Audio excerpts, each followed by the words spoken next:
of Abraham, you're the God of covenant and faithful promises. Time and time again, you have proven you'll do just what you said. Though the storms may come and the winds may blow, I'll remain steadfast. Good morning, friends. Not for the first time, the Israelites found themselves in the wilderness with no water. This time, however, they called upon Moses and they asked him, "Is God with us or is he not? And if he is with us, why doesn't he give us water as well as bread?" Now, Moses was afraid that this type of attitude would lead to the fury of God. So he asked the people, "Why do you tempt the Lord your God?" My friends, there are times when we must put God to the test, but we must never fly in his face. You see, my friends, the children of Israel were attempting to blame God for their situation, not realizing that it was God delivering them. But instead, because of their unbelief, they were blaming him for the situation that they were in. The devil also tempted God.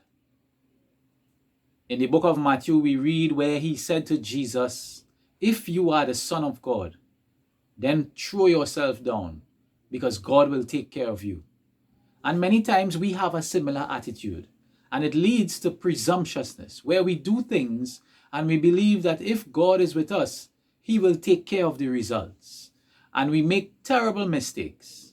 But my friends, I'm encouraging you today, do not tempt God, because he is not as a man to be tempted. He is God and he knows all things. So we should have the attitude like Jesus and say, "Nevertheless, not my will, but thy will be done. Because you, O God, you know all things."